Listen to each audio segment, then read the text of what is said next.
Good morning, class. I'm Durgesh Mishra and I welcome you today once again in the new lecture of biology. Today we are going to discuss respiration in humans. In last class we had talked about respiration, where we talked about aerobic and anaerobic modes of respiration.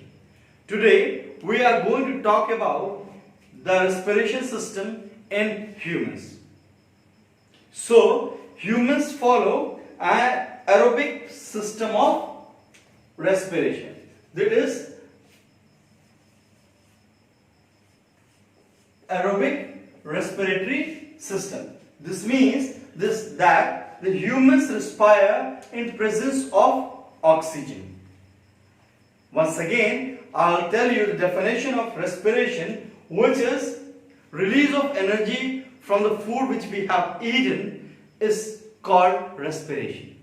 This process takes place inside the cell, where the nutrients after being digested reach the cell through the blood, and in cytoplasm glycolysis cycle takes place, and then that in glycolysis cycle the glucose got converted into pyruvate, and that pyruvate has now reached mitochondria, where it is undergoing Krebs cycle for production of energy, or ATP, adenosine triphosphate. Okay, so now today we will discuss how does this process takes place in human. In case of humans, if you have not seen the lecture before, please go and refer the lecture first and then come back to this video. So in case of humans, I told you this is aerobic respiration process, which includes two processes. First is breathing, and other is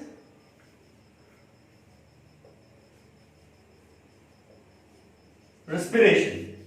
Breathing is termed as the process of intake of air or outtake of air is called breathing. The process by which we have inhaled air, this is breathing in. Then we exhale air, that is called breathing out. Okay, now let us try to understand, and then respiration, that is release of energy inside the cell. Breathing takes place in the lungs, and this takes place inside the cells. So don't get confused. Now, first of all, let us talk about this diagram. What does this diagram show? This diagram is showing nostrils, the two nostrils, nasal passage from which the air will pass, then trachea, that is our windpipe. Trachea is also called the windpipe. Then cartilaginous rings, which are made up of soft bones, the cartilage, and lined throughout the trachea so as to support the trachea. Then this trachea is getting divided into two parts, and these two parts are termed as bronchus, then right and left lung. These bronchus enter into the two lungs. This then gets multiplied several number of times to become fine tube-like structures called bronchiole, and at every bronchiole there are several alveoli. Alveoli are sac-like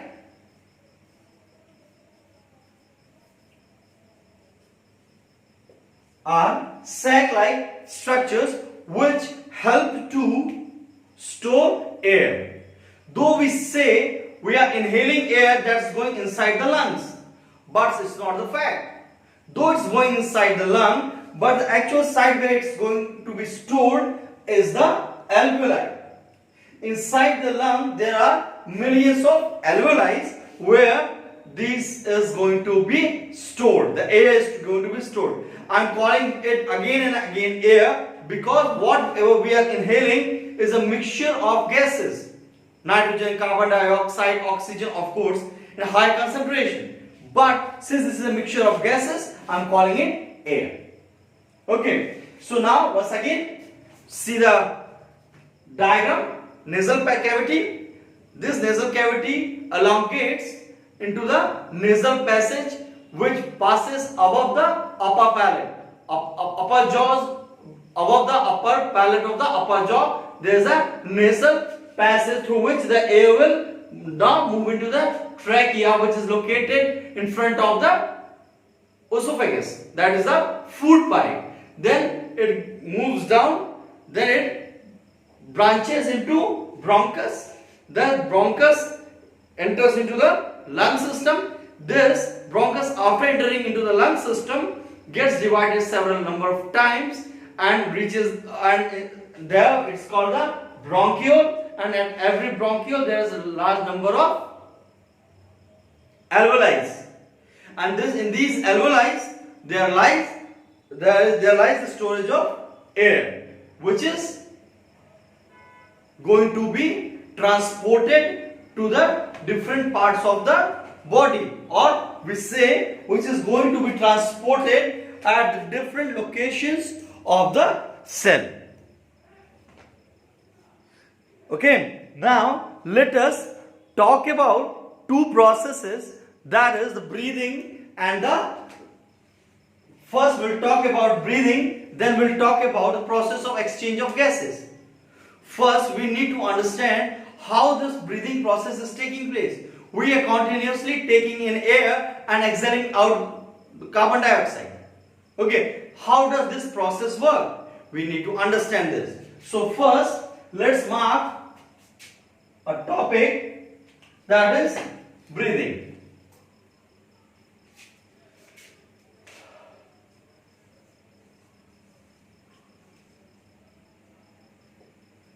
So, breathing looks to be a very easy process. Obviously, we are taking in air and we are giving out air. Okay, this happens because of a physical phenomena called partial pressure, or we can simply call this as pressure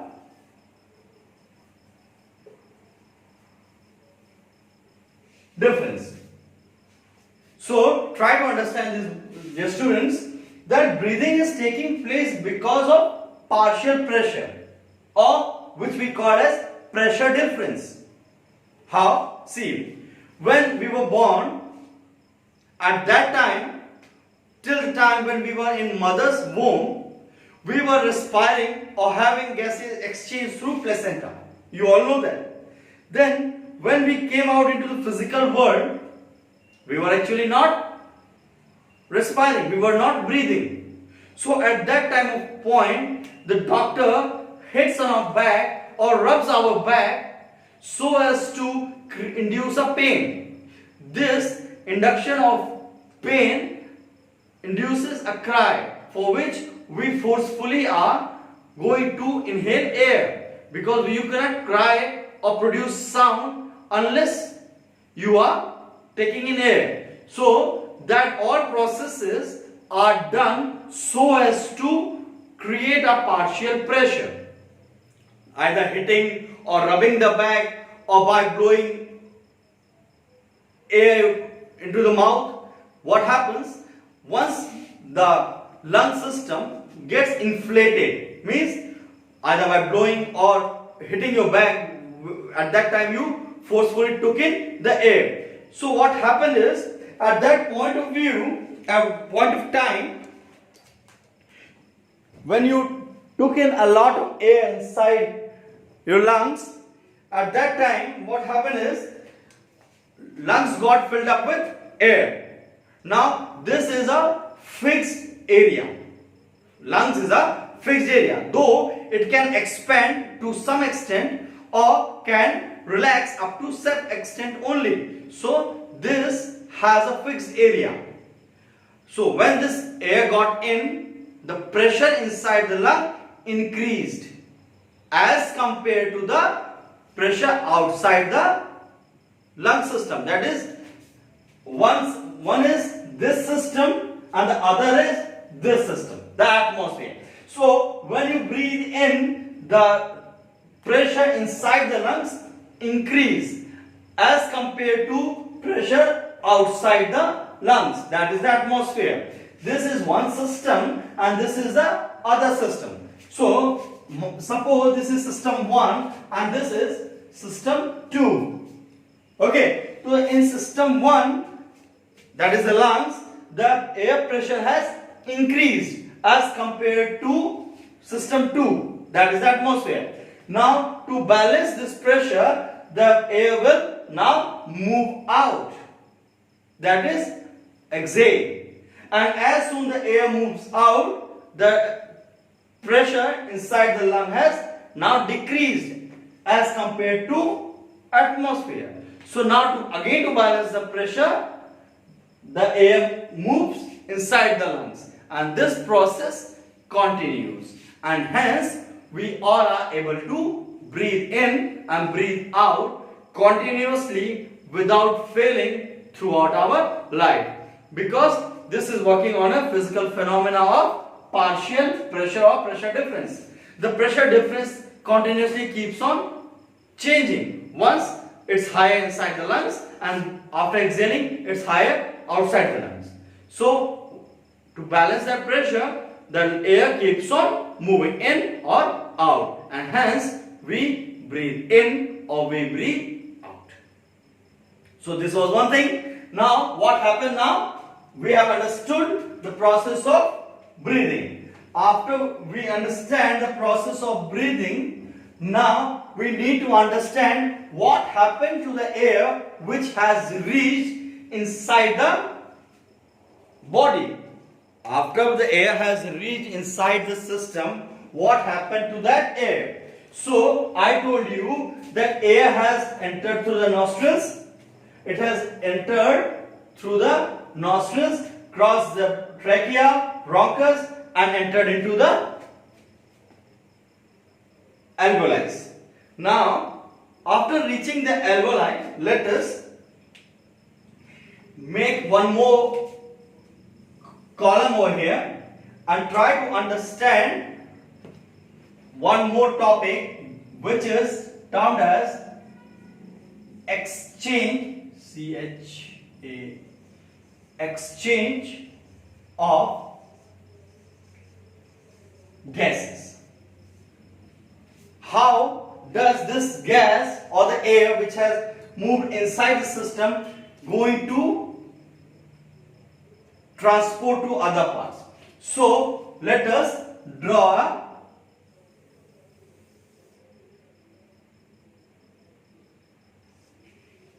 alveoli. Suppose this is the alveoli in its zoomed structure. We have zoomed it so as for our understanding. We have zoomed the structure of alveoli. Now we are going to understand the structure of alveoli. We have understood the structure of this lung system. Now we are focusing just on one alveoli. We are focusing only on one alveoli. Now what's happening in that alveoli? We see this is the sac-like structure of alveoli, and in this sac-like structure of alveoli, what happens is there is presence of fine blood capillaries which densely bind the outer walls of the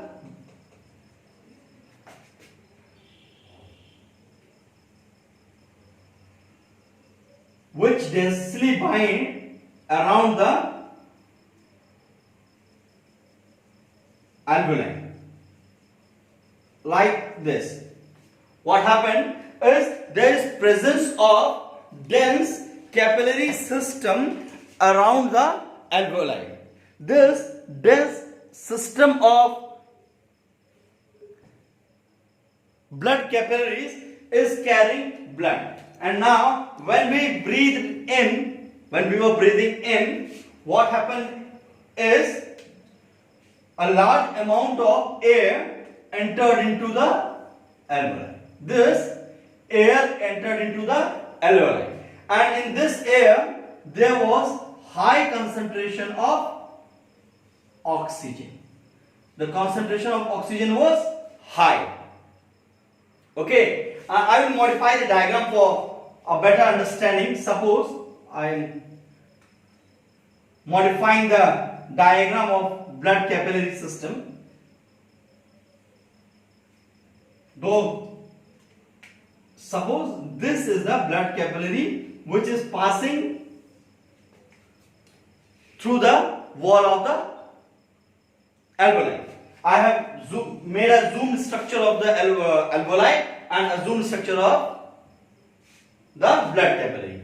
So this blood capillary was carrying blood.